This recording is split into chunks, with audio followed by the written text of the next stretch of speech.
5:00 ng hapon, naghihimas ng alagang pangsabong na manok si Boy Siga.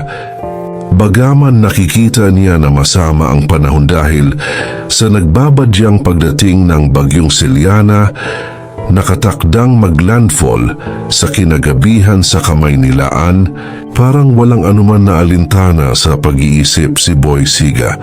Ilang linggo na siyang laging talo sa sabong. Ang isip niya ay kung paano makakabawi at kung saan kukuha ng ipangtataya. Sa loob ng isang mausoleo na kanilang ginawang tirahan sa loob ng Chinese cemetery, andun ang kanyang asawa na si Sexy Nita.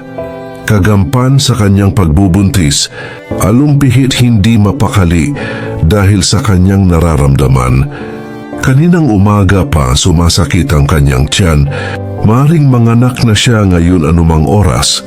Lihim siyang nagdadasal na sanay. Huwag naman sana tumapat sa petsa ng mga araw ng mga patayang kanyang panganganak, pero makailan beses na niyang tiningnan ang kalendaryo.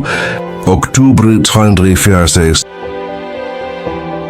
at ilang oras na lamang ay magpapalit na ng buwan. Ang kanyang magaling na asawa andun sa labas at panay ang himas sa kanyang manok. Hindi malaman ni Sexy Nita kung ano ang unang gagawin. May paparating na bagyo.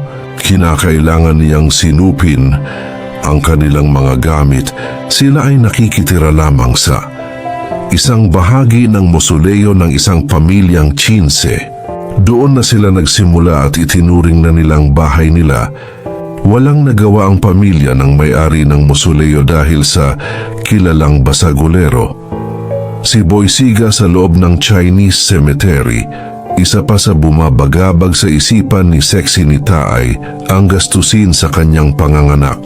Wala siyang naitatabi na pera na kanyang gagamitin sa panganganak. Ilang linggo na rin naman kasi na minamala si Boy Siga sa sabong. Sinilip ni Sexy Nita si Boy Siga sa labas. Pagkatapos ay kanyang tinawag ng pasigaw, "Huy boy, taragis ka. Babagyo na manok mo pa rin ang hawak mo. Lintik ka di ka man lang magligpit ng mga gamit natin. Dahil sa darating na bagyo, taragis ka, kapal ng mukha mo talaga. Kailan ka kikilos kung andyan na ang bagyo? Haba boy, mag-isip-isip ka naman, tinamaan ka ng lintik. Maring manganak na ako mamaya pero wala man lang tayong perang magagamit. Lintik ka. Noon sabi mo nung nililigawan mo ako, sabi mong hayupak ka. May-ari ka ng litsunan ng mga manok. At ititira mo ako sa konkreto at magandang bahay, hayupak ka. Bahay ng mga patay itong pinagdalhan mo sa akin. Lintik ka, binuntis mo pa ako. Ang mahabang pagalit na utos ni Sexy Nita sa kanyang asawa. Tiningnan siya ni Boy Siga at dahan-dahan na lumapit sa kanya. Ongat Boy Siga ang pangalan nito pero takot naman ito sa kanya. Nakita niyang itinali ni Boy Siga ang kanyang manok na pangsabong, tapos ay nagpaalam sa kanya na lalabas lamang daw muna siya at didiskarte ng perang magagamit sa kanyang panganganak. Nagpatuloy sa pagliligpit ng mga gamit si Sexy Nita. Gusto niyang bago maglandfall ang bagyo ay nasinop na niya ang kanilang mga gamit. Inilagay na rin niya sa isang sako bagang mga gagamitin niya sa kanyang panganaganak. Ang mga hinanda niyang damit para sa bata ay mga damit lamang na luma na kanyang tinastas. Tinahi sa kamayupang magkaroon siya ng lampin para sa kanyang magiging anak. Sa kanyang pagliligpit ng kanyang mga lumang damit, nakita niya ang isang larawan na matagal na niyang itinago, larawan ng isang lalaki. Isang medyo patpatin na tsinesena, mukhang pagsinigawan ni Boy Siga ay magkakandara pa sa pagtakbo. Napangiti siya nang makita niya ang larawan na yun. Saglit na tila parang bumalik sa kanyang mga alala ang kaugnayan sa kanya ng lalaking iyon sa kanyang larawan. Agad din niyang itinago muli ang larawan ng lalaking iyon at nagpatuloy siya sa pagliligpit. Natatakot siya sa kanyang panganganak. Ito ay kanyang unang panganganak. Pero hindi man lang siya nakaranas na magpatingin sa doktor. Hindi man lang niya alam ang tunay na kalagayan ng kanyang anak sa kanyang sinapupunan. Nanalig na lamang siya na basta siya ay malusog. Naniniwala na siya na magiging malusog din ang kanyang magiging anak. Naisip niya, paano magiging malusog ang kanyang anak sa sinapupuna ngayong madalas din siyang makaranas ng gutom? Hindi lagi ay may uwing pagkain si Boy Siga. Kaya madalas ay late ang kanilang pagkain. Normal na sa kanila ang mga pagkain ng mga pagkain na galing sa mga dalang pagkain na inaalayng mga ilang may-ari ng mausoleo sa kanilang paligid. Pag nakita nilang umalis na ang pamilya nag-alay ng pagkain sa tapat ng nicho, ay agad nila itong kinukuha. Ganun ang kalakaran sa loob ng sementeryo. Hindi pwede ang maarte ang sikmura. At dahil si Boy Siga ang siga doon, si Boy Siga ang madalas na unang nakakakuha ng mga pagkain, pero swerte na lamang kung sa loob ng isang linggo ay may 3 pagkakataon na ganun. Kadalasan ay puro kandila lamang ang iniiwan ng mga pamilya, kaya hindi naman ganun kalaki ang mapapagbentahan ng mga kandila. Batid niya na kailangan din niyang uminom kahit paano ng vitamins para sa kanyang anak. Pero kadalasan, kape ang kanyang naiinom. Hindi niya maisip kung paano siya napasok sa gantong buhay. Pero malaki ang pasalamat niya kay Boy Siga. Kahit na ganito ang kanyang kalagayan ngayon, mahalaga ay buhay siya. 8:00 na ng gabi, malakas na ang ulan at hangin. Nagbabadya na talaga ang bagyo. Wala pa rin si Boy Siga. At patuloy pa rin na humihilab ang kanyang tiyan. Nakakasiguro siya na manganganak na siya sa gabing ito. Nagsisimula na siyang mag-alala. Talagang malakas na ang hangin. Wala na rin tigil ang malakas na ulan. Tinatanaw niya mula sa pintuan ng mausoleo ang daan kung saan maaring manggaling si Boy Siga. Nag-aalala na siya at nagugutom. Pagkalipas pa ng ilang minuto ay natanaw na niya si Boy Siga na tumatakbo papunta sa kanya. May bit-bit na isang supot ng plastik, basa-basa na sa ulan. Pagkapasok ni Boy Siga, agad na iniabot sa kanya ang supot ng plastik at sinabihan na kumain na agad siya habang mainit pa ang pagkain. Agad naman niya inihanda ang pagkain sa ibabaw ng isang nicho. Kumuha lamang siya ng ilang plato upang doon mailagay ang laman ng supot. Nakita niyang may litsong manok at ilang piraso ng styrofoam food packaging. Ang may lamang pansit, mainit pa ang pagkain. Tinanong niya si Boy kung saan galing ang pagkain at mainit pa. Sinabi ni Boy na may nakita siyang isang pamilya ng Chinese ang dumalaw sa isang puntod at nag-alay ng pagkain. Hinintay pa daw niyang makaalis bago niya nakuha ang mga inalay. Dumaan daw siya sa kakila niyang karinderya at nakisuyo na initin na lamang ang pagkain na dala niya. Matapos na magbihis ni Boy ay pinagsaluhan na nila ang dalang pagkain nito. Matapos niyang magligpit sa ibabaw ng nicho ng kanilang pinagkainanay, may iniabot si Boy Siga sa kanya. Pera nagkakahalaga ng 3,000 piso. Yun daw ang gamitin sa pagpunta sa hospital. Magtatanong pa sana siya kung saan galing ang pera, ngunit naunahan siya ni Boy na nagsabi na wag na siya tanungin kung saan galing ang pera. Kahit paano ay natuwa naman siya. Kahit paano ay may hawak siyang pera sa kanyang panganganak. Sinabi niya kay Boy Siga na malakas ang pakiramdam niya na manganganak na siya ngayong gabi, ngunit naisana niya ay huwag muna ngayong gabi dahil nga sa matataon sa November 1. Ayaw niya ng ganun petsa para sa kaarawan ng kanyang anak. Sinabi ni Boy na kung andyan na yan, mapipigil mo pa ba? Bandang 11:00 ng gabi, Nagsabi siya kay Boy na magpunta na sila sa hospital. Dali-dali naman naghanap ng magiging pananggalang nila sa ulan. Kailangan nilang maglakad palabas ng Chinese Cemetery para makasakay ng jeep papuntang Fabela Hospital. Doon sa hospital na yon, nanganganakang karamihan nakapos sa pera. Hindi pa man sila nakakalayo sa kanilang bahay, inawat ni Sexinita si Boy Siga. Teka lang Boy, teka lang, natatae ako. Balik muna tayo sa bahay. Mabilis na sabi ni Sexinita. Agad naman bumalik ang dalawa sa loob ng kanilang tinitirahan at agad na pumasok sa banyo si Sexinita. Habang si Boy ay matyagang naghihintay sa labas ng banyo. Sa buong buhay ni Boy Siga, sa pagiging siga, ngayon lamang siya nakaramdam ng ganitong nerbiyos. Naisip niya na ganito pala ang maging ama sa unang pagkakataon. Hindi niya malaman ang unang gagawin. Parang mas siya ang mas natatakot kaysa kay Sexinita. Naputol ang kanyang pagmumuni. Muning biglang sumigaw si Sexinita mula sa loob ng banyo.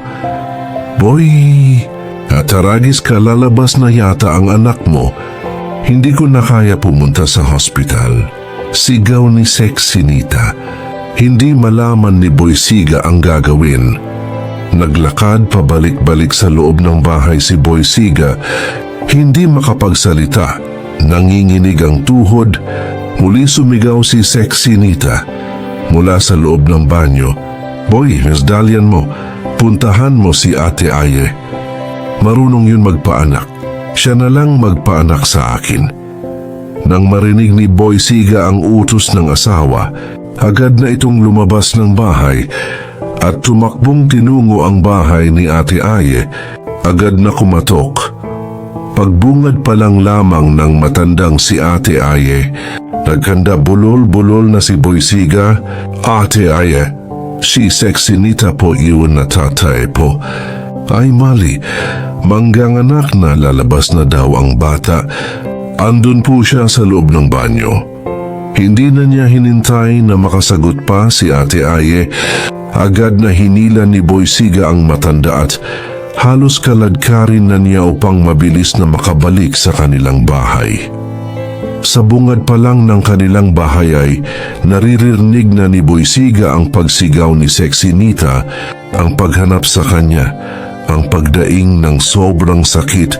Agad na pumasok si Ate Aye sa loob ng banyo at tinulungan na makalabas doon si Sexinita.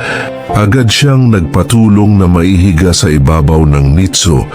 Si Sexinita upang kanyang maihanda sa panganganak. Boy, utos ni Ate Aye, mag-init ka ng tubig, dalian mo. Agad naman kumilos si Boy Siga at nang may hawak na siyang mainit na tubig, agad niyang itinanong kay Ate Aye kung ibubuhos na ba niya kay Sexinita ang tubig na mainit. Agad na inagaw ni Ate Aye kay Boy Siga ang tabo na may lamang tubig na mainit. Kasi huy Boy, ano sa palagay mo yang asawa mo? Baboy na kakatayin? Maupo ka na lang diyan at baka kung ano pa ang magawa mo sa mag-ina mo, utos ni Ate Aye kay Boy Siga. Naupo naman si Boy Siga malapit sa nitso na pinagkakahigaan ni Sexinita. Agad naman nilinis muna ni Ate Aye ang katawan ni Sexinita dahil sa may lumabas na itong dumi ng tao habang siya ay nasa banyo. Matapos niyang masigurado na malinis na si Sexinita, agad naman niyang tiningnan ang pulso nito kung regular ba ayon sa kanyang pagkakaintindi. Natuwa si Ate Aye. Bagaman hindi nagpatingin sa doktor si Sexinita, nakita naman niya na malusog ang pangangatawan nito. Inihanda na niya si Sexinita para sa pagluluwal ng bata. Muli niyang inutusan si Boy Siga na ihanda ang mga baru-baruan ng bata. Sexinita, makinig ka sa sasabihin ko sa iyo ha. Pag sinabi kong umiri ka ay umiri ka ng malalim. Lakasan mo ang loob mo. 12 na ng gabi at ilang saglit na lamang ay magpapalit na ng buwan. Nasa kasagsagan ng lakas ng ulan at hangin, dala ng bagyong Celia, ngunit nangingibabaw pa rin ang pagdaing ni Sexy Nita. Ang paninisi niya kay Boysiga kung bakit siya binuntis nito, dinig na dinig ni Ate Aye at Boysiga ang pagsigaw ni Sexy Nita, bimapuy, Taragis ka, hindi ka na makakaulit pa. Taragis ka talaga, Hatu. Nagkatinginan na lamang si Ate Aye at Boysiga. Maya-maya pa ay nagsalita si Ate Aye. Sexy Nita, ayan na, lalabas na ang bata. Nakikita ko ang ulo ng bata. Bumilang ka ng 3, tapos umiri ka ng malalim. Mindy Cowan, ganun nga ang kanyang ginawa. 1, 2. Tatlusan sabay ire. Naramadaman niya ang paglabas ng bata at agad naman nakaalalay si Ate Aye. Agad niyang nilinis ang bata at pinilit na umiyak ang bata. Pare-pareho silang nakahinga ng maluwag nang umiyak ang bata. Agad niyang hiningi kay Boysiga ang baru-baruan at lampin ng bata upang mabihisan agad ito. Ngunit napansin niya na hindi gumagalaw si Boy sa kanyang pinagkakaupuan at namumutlan at parang hilong babagsak. Agad na ipinatong ni Ate Aye ang bata sa tiyan ng kanyang inaupang saluhin si Boysiga na tuluyan ang nawala ng malay. Rinig na rinig ang pagsigaw ni Sexy Nita sa pagtawag kay Boysiga. Thirsty Kukan, hi Boysie. Hayupak ka, sumabay ka pa. Naturingan ka, siga takot ka pala. Tataman ka sa akin, boy, lintek ka. Matapos maihiga ni Ate Aye si Boysiga, agad siyang bumalik kay Sexy Nita, kinuha ang bata at maayos na binihisan. Akala nila ay tapos na, ngunit bigla sumigaw si Sexy Nita. Ati, mon meron pa yata. Agad na bumalik sa kanyang pwesto si Ate Ayet. Muli niyang inalalayan si Sexy Nita. Muli nilang ginawa ang una nilang ginawang ritmo. At muli ay lumabas muli ang isang bata. Muli binihisan ni Ate Aye at itinabi sa pagkakahiga sa kanyang naunang kapatid. Muli niyang dinama ang tiyan ni Sexy Nita at sinabing mayroon pa. At muli nilang ginawa ang ganoong ritmo. Bilang ng 3 sabay iri ng malalim. Wa. Ang iyak ng malusog na bata. At doon ay nasigurado na ni Ate Aye na wala ng kasunod na lalabas. Agad niyang inasikaso ang pangatlong bata at itinabi sa naunang 2 kapatid. Agad na niyang inasikaso si Sexy Nita. Nakita niyang maayos naman nitong nailabas ang placenta at mabilis din na tumigil ang pagdurugo. Maya-maya ay kumilos si Boy at biglang umupo. Nakita niya ang 3 bata. Magsasalita pa sana siya, ngunit muli na naman siyang nawalan ng malay. Hinayaan na lamang muna ni Ate Aye sa ganong sitwasyon si Boysiga, si Sexy Nita. Ang kanyang unang inasikaso upang maiwasan na magkaroon ng impeksyon. Mahina ang katawan ni Sexy Nita. Marahil dahil sa pagod ng panganganak, pero stable ang pulso. Magtatanong pa sana siya kay Ate Aye kung kamusta ang kanyang mga anak at itatanong kung babae ba lahat o lalaki. Normal ba ang mga itsura, ngunit hindi na niya nagawang tapusin ang kanyang pagtatanong dahil tinalo na siya ng pagod. Nakatulog si Sexy Nita na hindi pa man lang niya nalaman ang kasarian ng kanyang mga anak. Muli ay sinuri ni Ate Aye ang kalagayan ni Sexy Nita. Nang masigurado na ito'y nagpapahinga lamang ay inasikaso na niya ang mga bata. Maingat na pinusan at muling pinalitan ng malinis na damit-damitan. Muli niya tiningnan ang mga magulang ng mga bata. Nakita niya na parehong tulog. Nakaramdam siya ng awa sa pamilya na ito. Anong buhay ang naghihintay sa mga bata? Makaya-kaya ng magulang nito ang pagpapalaki sa tatlong ito. Nauna na nagising si Boy, agad niyang tiningnan ang kalagayan ng kanyang asawa. Nang malaman mula kay Ate Aye na ayos naman si Sexy Nita at nagpapahinga lamang, ay lumapit naman siya sa tatlong bata. Sa unang pagkakataon ay nakita niya ang kanyang mga anak, malulusog na mga babae. Bagaman namumula pa ay halatang mapuputi ang mga iyon, halatang namana sa kwalay ng kanilang ina. Gusto sana niyang kargahin ang mga bata, ngunit sinabihan siya ni Ate Aye na mas makakabuti na hayaan na lamang na magpahinga muna ang mga bata. Ilang saglit pa ay gumising na si Sexy Nita at agad itinanong ang kanyang mga anak. Ibinalita naman ni Ate Aye na malusog at ayos naman ang mga bata. Naluha si Sexy Nita. Maayos niyang nailuwal ang kanyang tatlong prinsesa, pero anong buhay kaya ang naghihintay para sa kanila? Hindi pa man lubusan na humupa ang bagyo, ay mabilis na kumalat sa loob ng komunidad ng Chinese Cemetery ang panganganak ng triplets ni Sexy Nita.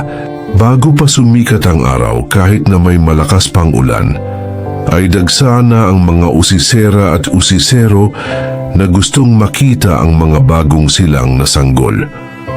Proud na proud si Boy Siga.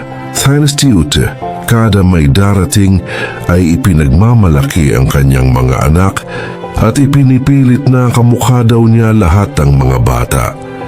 Lihim na lamang natatawa ang mga dumalaw sa kanila. Si Ate Aye na rin ang nag-asikaso sa pagpapalista ng birth certificate ng mga bata. Si Sexy Nita ang nasunod sa pagbibigay ng pangalan sa mga bata. Para sa unang lumabas, Cleopatra ang pangalan ibinigay niya. Erza naman para sa pangalawa at Fina para sa pangatlo. Lihim na nagdasal si Sexy Nita na sanay bumagay ang mga pangalan na kanyang ibinigay sa mga anak, sanay hindi maging sakitin at lumaking mababait. Ngayon na nailuwal na niya ang kanyang mga anak, muli sumagi sa isip niya ang lalaking nasa larawan. Sanay maari niyang malapitan ito para sa kinabukasan ng kanyang mga anak, ngunit ayaw naman niya malagay sa alanganin ang kaligtasan ng mga bata. Hindi niya alam kung nasaan na nga ba ang lalaking iyon na nasa larawan, at kung tapos na at nalampasan na nito ang sigalot sa loob ng kanilang pamilya. Sa ngayon, kay Boy Siga na lang muna siya aasa. Napamahal na rin naman sa kanya si Boy. Kahit na masama sa paningin ng ibang tao si Boy, ay napakabuti nito bilang asawa. Hindi siya nakaranas man lang dito ng masakit na salita, at hindi man lang siya nito na pagbuhatan ng kamay. Habang proud na ipinagmamalaki ni Boy Siga ang mga sanggol, nakangiti na pinagmamasdan ni Sexy Nita ang lalaking nagbigay sa kanya ng panibagong pag-asa, ang lalaking itinaya ang sariling kaligayahan para sa kanya. Mahal na rin niya si Boy at sanay makatulong kay Boy ang pagdating ng mga sanggol upang magbagong buhay. Malaki ang ipinagbago ni Boy Siga. Hindi na siya nagsasabong, hindi na rin siya umiinom ng alak, at higit sa lahat, pinag-aaralan na nito ang makisama sa iba pang nakatira sa loob ng Chinese Cemetery. Mabilis na lumipas ang panahon. 10 taon na ang nakakaraan, 10 taon na rin ang mga bata. Si Cleopatra lumaking matangkad, matangos ang ilong at may magandang hugis ng mata. Din si Erza curly ang mahabang buhok, matangos ang ilong at medyo bilugan ang mukha. Si Fina, mahaba ang buhok na may natural na kulay ng blonde, matangos din ang ilong, at siya ang pinakamalaki sa tatlo. Sa tatlong magkakapatid, Si Cleopatra ang pinakamadiskarte. Siya ang laging nagbabalita sa amang si Boysiga kung saan may bagong libing na Chinese na may pabaon na mga mahahalgang gamit o alahas. Lagi itong nagpupumilit na sumiksik sa mga kamag-anak ng namayapa upang masilip ang kasuotan is tingnan kung ano-ano ang pwedeng makuha ng kanyang ama. Agad na iyon ibubulong sa ama at magbabantay na siya sa nitso ng namayapa upang hindi na sila maunahan ng iba pang katulad nila na ganun din ang raket sa loob ng sementeryo. Si Boysiga naman ay agad na kukunin ang mga mahalagang gamit na suot o pabaw ng namayapa pag umalis na ang mga kamag-anak ng inilibing sa pagkagat ng dilim. Si Erza naman ay siya ang laging paawa ang effect sa mga kamag-anak ng namayapa.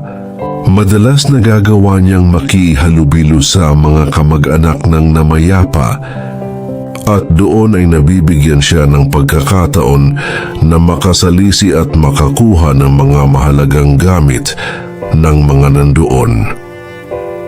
Si Fina naman ay siya ang tirador ng pagkain.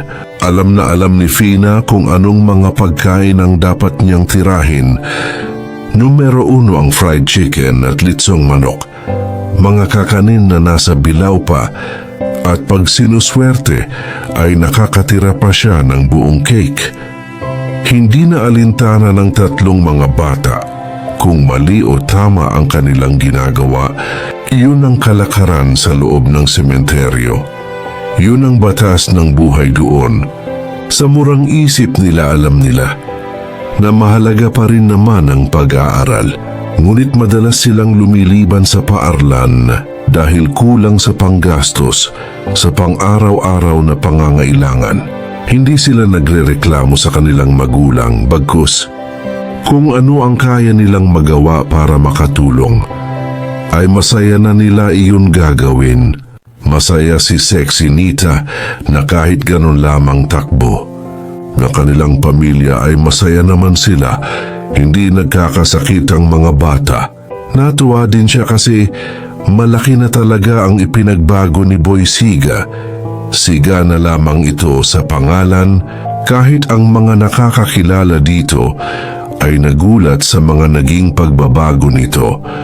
Marunong na ito makibagay at magparaya sa iba kung kailangan. Mabilis pang lumipas ang mga panahon. Nasa high school na sila Cleopatra, Erza at Fina.